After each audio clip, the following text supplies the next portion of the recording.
Bonjour, que Dieu vous bénisse dans le nom de Jésus-Christ notre Seigneur et notre Sauveur.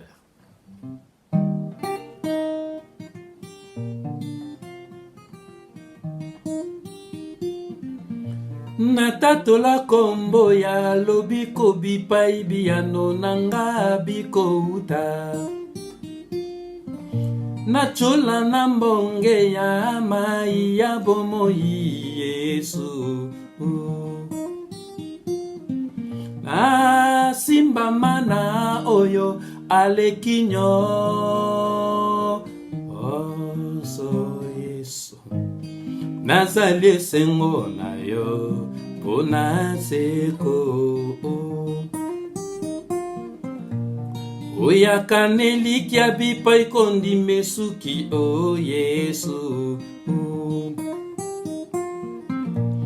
Yonde moi ya tongo ekimisa kabu tunanga Bipa yezali yonde bisiko bongisi ponanga Wete oyo yo zali nde yo sali penga inazala Mokonzi merci pona lobiko Pe bomo ya seko yo pesi na bagumba med na yo Bilaka ya nzambe bikomi bozwi na ngai pona yo Esengo na ngai na yeba te yo zali nkolo na nga Osopi bolingo na yo na motema na ngai mwana nzambe Yo fungoli bikuke ya bosantu bwayo pona nga Osangisi bo nzambe na bo moto bwangai oyongolo Mokonzi merci pona lobiko Pe bomo ya seko yo pesi na bagumba med na yo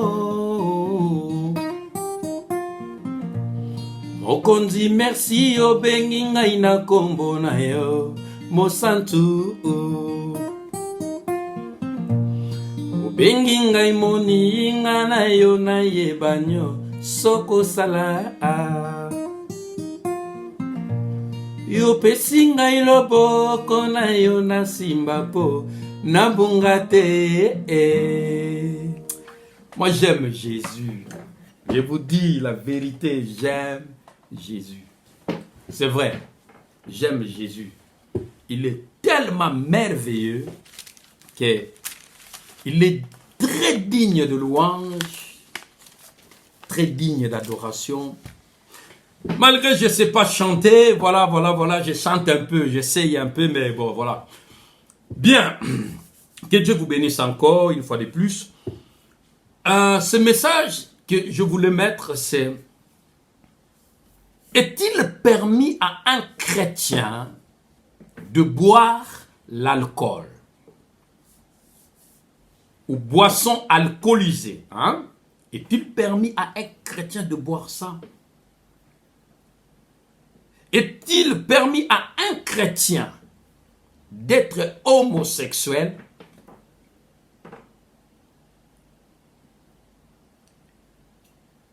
Et enfin, est-il permis à un chrétien de se tatouer?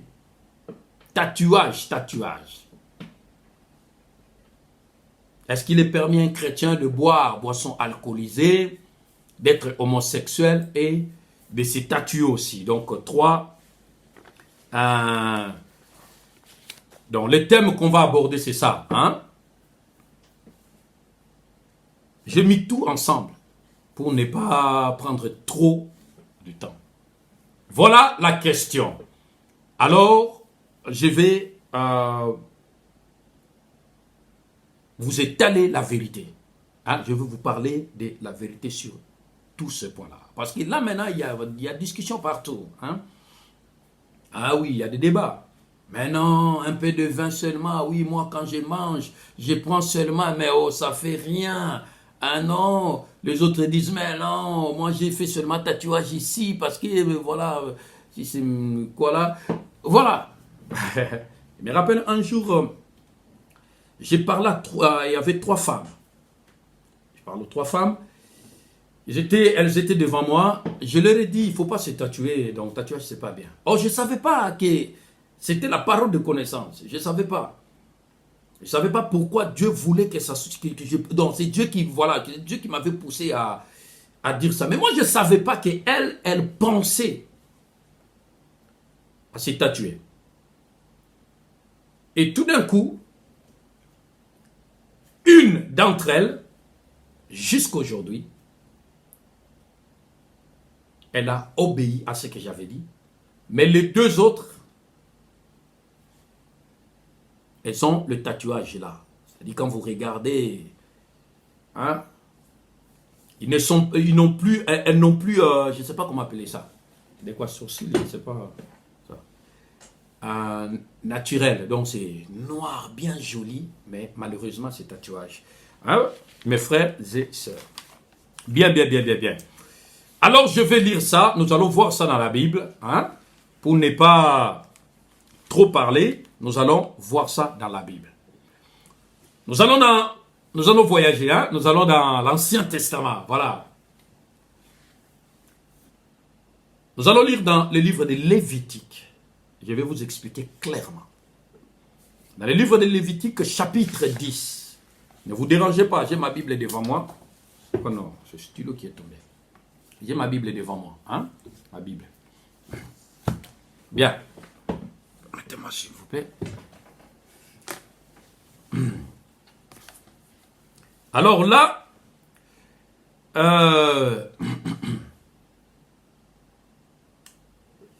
Lévitique chapitre 10, verset 9. J'ai lu au nom de Jésus-Christ de Nazareth.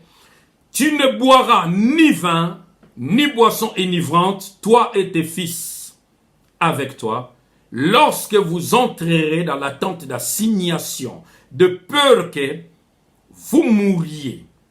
Ce sera une loi. Retenez-moi ici.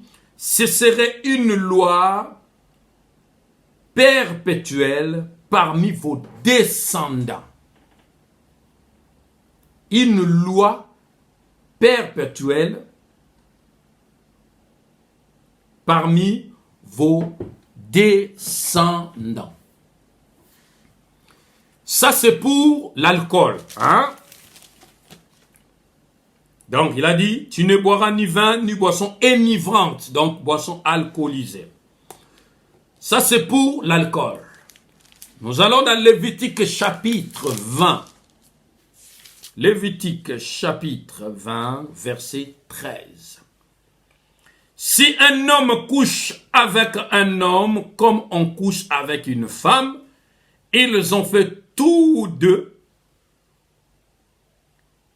une chose abominable. Ils seront punis de mort.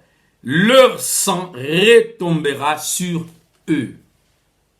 Ça, c'est pour l'homme qui couche avec un homme. Donc, c'est-à-dire l'homosexualité. Et pour finir, je vais lire dans, ça c'était 20 verset 13 qu'on a lu, hein, qu'on a lu 20 versets, dans Lévitique chapitre 20 verset 13, et maintenant nous allons lire Lévitique chapitre 19 verset 28. Vous ne ferez point d'incision dans votre chair pour un mort, ou vous n'imprimerez pas, ou vous n'imprimerez point des figures sur vous.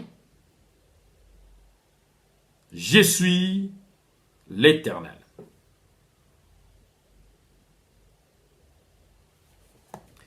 Donc,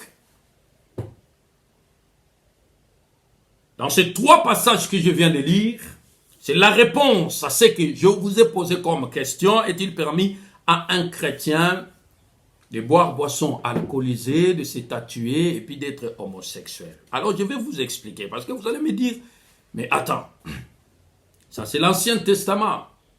Ça concerne Aaron et ses fils. Aaron c'est le grand frère de Moïse, hein? Ça concerne Aaron et ses fils, mais pas nous aujourd'hui. Mais moi je vais vous dire, je vous avais dit, quand on a lu dans 10, dans Lévitique chapitre 10, je vous avais dit de souligner, ce sera une loi perpétuelle parmi vos descendants. Est-ce que jusqu'à aujourd'hui, il y a des descendants d'Aaron ou pas? Alors, suivez-moi. Très, très, très bien. Suivez-moi. Très, très bien. Nous sommes dans le livre des Lévitiques, hein? Permettez-moi, je vais lire quelque chose ici que j'avais marqué, comme ça, on aura la facilité parce que je ne vais pas oublier ça. Livre de Lévitique est entièrement consacré au culte rendu à Dieu par son peuple. Or, quand vous regardez les enfants d'Israël, quand Moïse est allé devant Pharaon, pour dire à Pharaon, ok, tu vas libérer le peuple de l'Éternel. Parmi les 3 raisons que Dieu avait données à Moïse, il y avait qu'il libère mon peuple parce qu'il va me rendre un culte. Vous comprenez? Donc, c'est entièrement consacré, donc, un livre de Lévitique consacré au culte rendu à Dieu par son peuple racheté. Donc, toi, tu es racheté, moi, je suis racheté. Jésus-Christ nous a rachetés par son sang. Il ne faut pas oublier ça. Et puis le livre de Lévitique, hein, vient de Lévi. Lévitique vient de Lévi. Qui est Lévi? Qui est Lévi?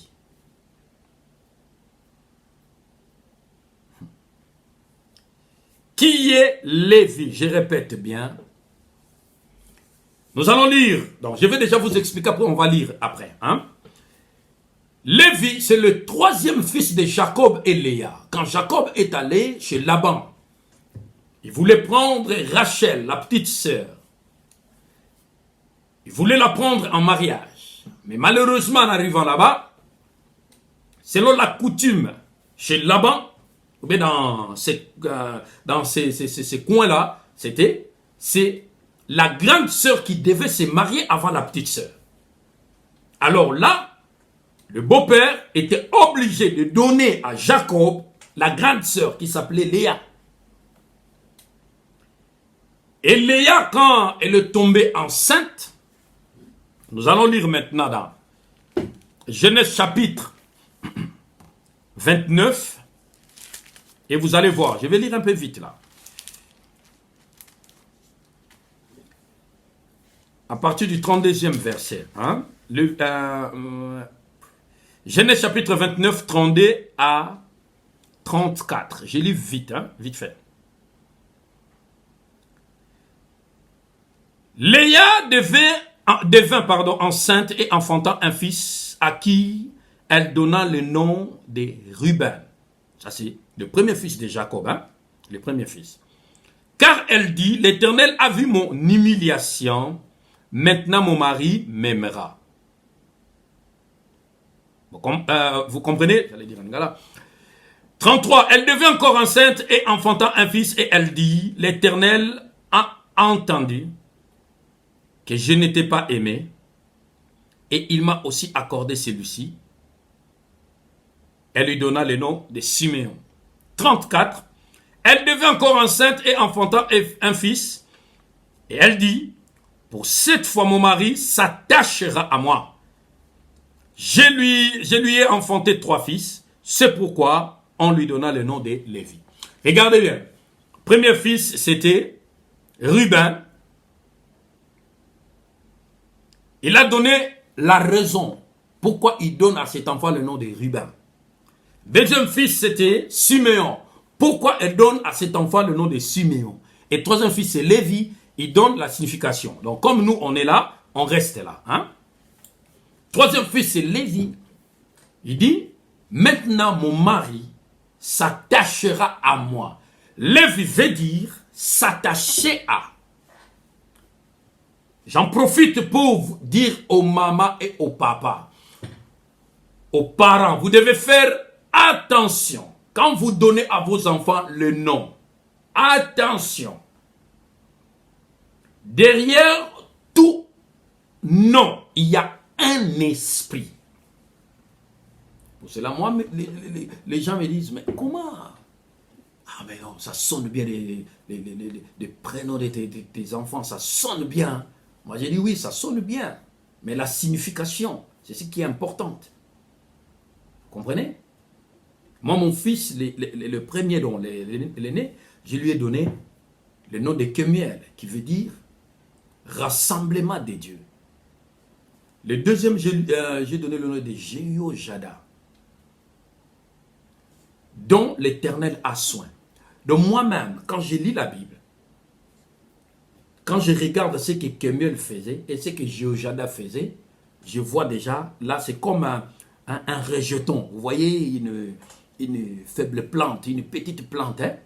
Donc on comprend déjà que ça sera, hein? Ça se voit. Même si on ne te dit pas, hein? Ça c'est un cerisier. Vous comprenez? Voilà. Donc, je sais quand je vois ça. Alors, il dit, mon mari s'est attaché à moi. Le veut dire s'attacher à. À l'occurrence, s'attacher à Dieu. Vous comprenez? Donc, alors qu'est-ce qui s'est passé pour que cette tribu-là devienne tribu sacerdotale? Pourquoi? C'était quand Dieu a dit à Moïse, Moïse, monte vers moi. Monte, j'ai quelque chose à te dire. Mais avant de monter, tu vas laisser 70 anciens au pied de la montagne. Toi, tu vas monter tout seul en haut. Je vais te rencontrer. Parce que je veux que tu me construises les tabernacles, le sanctuaire de Dieu, les temples de Dieu, premier temple, portatif. Hein? Alors, qu'est-ce qui s'est passé? Moïse est monté et il a laissé au pied de la montagne 70 anciens.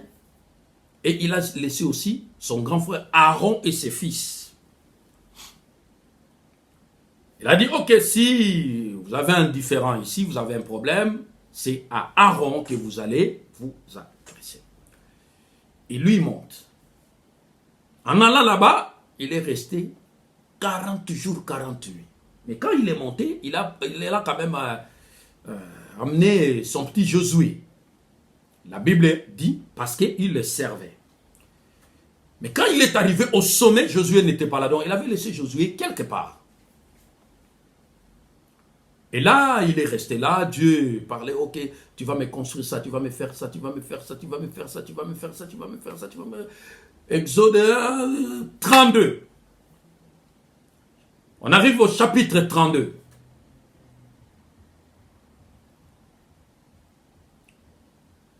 Donc, depuis 24, chapitre 24-25, Dieu parlait. Dieu parlait à Moïse. Et Moïse, 25, il monta sur la montagne. Et là, 26, 27, 28, si vous lisez, 28, vous allez voir ce que Dieu disait à Moïse, ce que Moïse allait faire pour Dieu, en ce qui concerne les tabernacles. Et 32, il dit à Moïse, descends, car ton peuple que tu as libéré a péché. Et Moïse, en descendant, il rencontra d'abord Josué. Il demande à Josué, mais qu'est-ce qui se passe là-bas? Pourquoi il y a de bruit comme ça? Or, Moïse, lui, il a déjà la révélation. Qu'est-ce qui se passe en bas? Mais il demande à Josué. C'est pour cela que je vais souligner ici. Des pasteurs qui travaillez, vous qui travaillez avec des visionnaires, des gens qui ont reçu la vision, s'il vous plaît, il faut avoir l'esprit de Josué en vous. Quand il travaille avec un pasteur, un serviteur de Dieu que Dieu avait donné la vision, d'implanter l'église, voilà, voilà, voilà. Un petit conseil, il faut aider cet homme-là à accomplir sa mission que Dieu lui a confiée. Parce qu'aujourd'hui, nous combattons les gens, nous combattons des pasteurs visionnaires, c'est-à-dire celui qui a bâti cette église-là. Nous le combattons. Oh, c'est dangereux. Là, Moïse, Dieu a fait ça exprès. Il a laissé les anciens. La Bible dit, ils ont même vu, ils ont même fêté. Ils ont même, je dirais comme ça, si je peux aller un peu plus loin, bien que voilà, ils ont vu même que c'était la présence de Dieu. C'est Dieu qui était là-bas en haut. Mais la Bible dit, Dieu n'a même pas étendu sa main sur l'élite. L'élite, c'est donc les anciens d'Israël là. Non.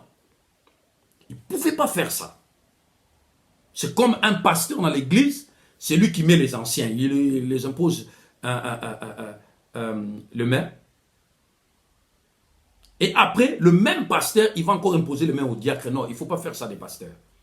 Si vous imposez les mains aux anciens pour qu'ils deviennent anciens, il faut que les anciens et les anciens imposent les mains le jour de la consécration des diacres. Voilà. Et Dieu a fait exprès, il a dit que tout le monde reste en bas, tu monteras tout seul. Donc celui qui a la vision, c'est lui qui monte dans la présence de Dieu. C'est lui qui va rencontrer Dieu pour prendre ce que Dieu a besoin.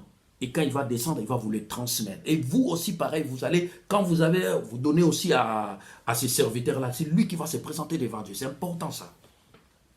Sinon, il n'y aura pas de désordre. Si c'est comme ça, il n'y aura pas de désordre. Et Moïse, en descendant, il a rencontré Josué. Il demande à Josué, Josué, mais qu'est-ce qui se passe en bas là-bas? Et pourtant, il a déjà la révélation, vraie révélation. C'est le visionnaire, Moïse. Qu'est-ce qui se passe là-bas? Josué lui dit, ah non, ça c'est les cris des gens, des vainqueurs. Voilà. Certainement, il y avait la guerre, ils ont gagné. Moïse a dit, non, non, non. Comme il a la révélation fraîche de Dieu, il a dit non. Ce n'est même pas un cri des gens qui ont gagné. Ce n'est pas aussi les cris des gens qui ont perdu. Mais c'est les cris des gens qui sont dans la perversion. Donc ils sont dans le péché, dans le mal.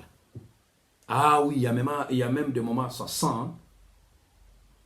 Ça sent que lui là-bas, il y a l'impudicité là-bas. C'est un monde, voilà, il ne faut même pas mettre son pied. Alors il est descendu, quand il arrive en bas, il voit tout le monde devant le veau d'or. Wow, il dansait, il dansait, il dansait. Aaron, qu'as-tu fait? Pourquoi tout le monde comme ça? C'est toi qui, oh, mais tu étais censé de gérer ce peuple pour. Alors Moïse dira, ok, écoutez-moi bien Israël, écoutez-moi très bien ici. Vous avez commis le péché. Dieu est en colère. Mais ceux qui sont pour l'Éternel s'approchent de moi. Il fait comme ça. Ceux qui sont pour l'Éternel s'approchent de moi. Or, Israël, c'est les 12 tribus là. C'est 12 fils de Jacob. Israël, c'est Jacob. Alors là, il n'y a que des Lévites, c'est-à-dire les descendants de Lévi, qui se sont approchés de Moïse. Pourquoi? Parce que Lévi veut dire s'attacher à. Et c'est à partir de ce jour-là, cette tribu s'est attachée à Dieu. Et Dieu va mettre ce peuple ou cette tribu à part pour le sacerdoce. Vous comprenez? C'est ce qu'on appelle, c'est ce que nous appelons ici, tribu sacerdotale. Et là maintenant, Dieu a dit à Moïse, c'est Aaron et ses fils, avec d'autres Lévites, ils vont me servir dans les tabernacles, dans les sanctuaires. Suivez-moi ici attentivement. Dans les sanctuaires, ils vont me servir.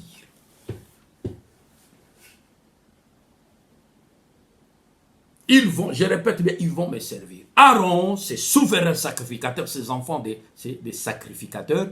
Et il y en avait aussi d'autres Lévites qui étaient dans le parvis extérieur. Et il y en avait même d'autres qui étaient devant la porte, qui s'occupaient des gens qui venaient pour le pardon de leur famille. Ils apportaient des sacrifices, donc il fallait qu'il y ait un gardien devant la porte, le tabernacle. Il faut qu'il regarde si le sacrifice n'était pas tatoué, il n'y avait pas les écrits, il n'y avait pas des trucs imprimés, patati patata. Voilà. Donc c'était des Lévites. Alors, allons plus loin. Vous savez que jusqu'à aujourd'hui, il y a des Lévites. Qui est Lévite? C'est tout chrétien qui s'est attaché. Tout chrétien qui s'est attaché au Seigneur Jésus-Christ. Il dit quoi? Moi, je suis le cep, vous êtes des sarments. Regardez un tronc d'arbre. Hein? Il a des branches, mais des branches sont attachées au tronc. C'est ça. Aujourd'hui, tout vrai chrétien, c'est un Lévite. Tout vrai chrétien qui a reçu Jésus-Christ comme son Seigneur et son Sauveur, il marche selon les enseignements de son Maître Jésus-Christ. Il marche dans la crainte de l'Éternel, il obéit à la voix de l'Éternel, il est conduit par le Saint-Esprit, c'est un vrai chrétien. Saint Lévite. Et d'ailleurs, la Bible nous dit dans l'Apocalypse chapitre 1, nous allons lire vite. Apocalypse chapitre 1, verset 6. Apocalypse chapitre 1, verset 6, la Bible dit: et qui a fait de nous un royaume des sacrificateurs pour Dieu son Père. À lui soit la gloire et la puissance au siècle des siècles. Amen. Donc, tout vrai chrétien, c'est un sacrificateur. Donc, il est dans la... Tout chrétien, tout vrai chrétien, c'est un sacrificateur. Il est dans la famille de Lévi. Vous comprenez? Donc, ce qui a fait que toi, tu t'approches de Jésus, tu t'attaches à lui, c'est parce qu'il y a un esprit derrière ça. Esprit d'attachement. Regarde bien, vous étiez peut-être 5, 6, 7. On vous a prêché la parole de Dieu. Mais il n'y a que 2 qui ont accepté cette parole et ils se sont attachés à l'Éternel Dieu. Alors, ton corps, mon corps, notre corps, comme nous sommes là, ne nous appartient plus. Ce corps ne nous appartient plus. Pourquoi? Parce que ce corps que vous voyez est devenu le temple de Dieu lui-même. Donc, ce corps est le tabernacle de Dieu. Oui. 1 Corinthiens chapitre 3 verset 16, 1 Corinthiens chapitre 6 verset 19. Ne savez-vous pas que votre corps est le temple du Saint-Esprit?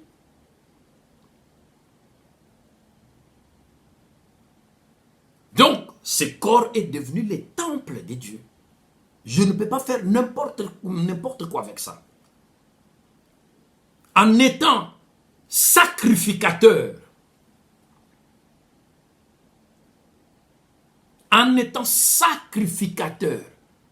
vous savez, si vous lisez, dans Lévitique chapitre 21, je répète bien, Lévitique chapitre 21, verset 1 à 24, vous allez voir ce qu'un sacrificateur devait faire. Ce qu'un sacrificateur avait comment je peux dire ça? L'obligation, voilà, de faire. Je vais lire un peu vite, hein. C'est déjà 30 minutes, je ne voulais pas dépasser. Lévitique, chapitre 21, je vais lire ça vraiment vite fait. Hein?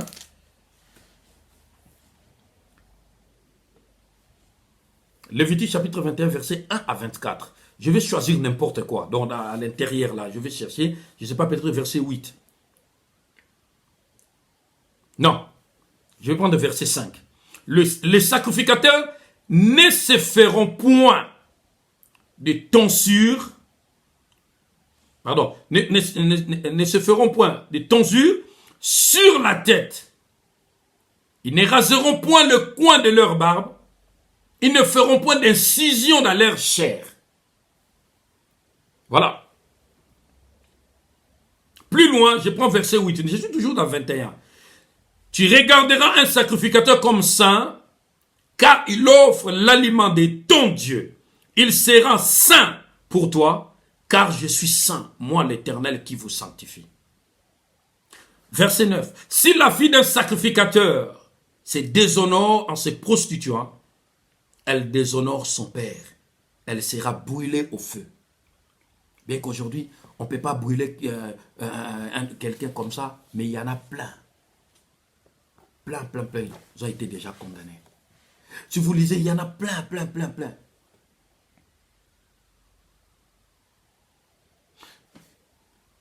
Parle à Aaron et dit, verset 17, tout homme de ta race et parmi tes descendants qui aura un défaut corporel ne s'approchera point pour offrir l'aliment de son Dieu. Donc, ça dit beaucoup là, ça dit beaucoup. Alors, pour finir, je vais vous dire une chose. Un chrétien, comme l'Apocalypse chapitre 1, verset 6 nous dit, c'est un sacrificateur. Et d'ailleurs, dans Hébreu, la Bible nous dit que c'est Jésus-Christ le souverain sacrificateur. Dans Hébreu. Permettez-moi, je vais vous donner ça vite fait. Dans Hébreu chapitre 9, verset 11, Hébreu chapitre 10, verset 21, c'est Jésus-Christ le souverain sacrificateur. Et nous sommes des sacrificateurs, l'Apocalypse chapitre 1, verset 6. Or, Dieu avait confié que son culte, sacerdoce, à cette tribu-là, tribu de Lévi.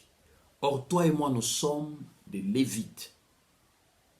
Parce que nous sommes attachés à Dieu. Et notre souverain sacrificateur, c'est Jésus-Christ.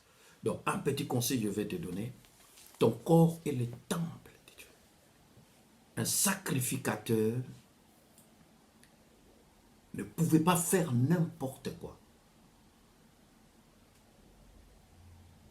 Lévitique chapitre 21, vous commencez à partir du premier verset jusqu'au 24, vous allez voir ça. Il devait être saint.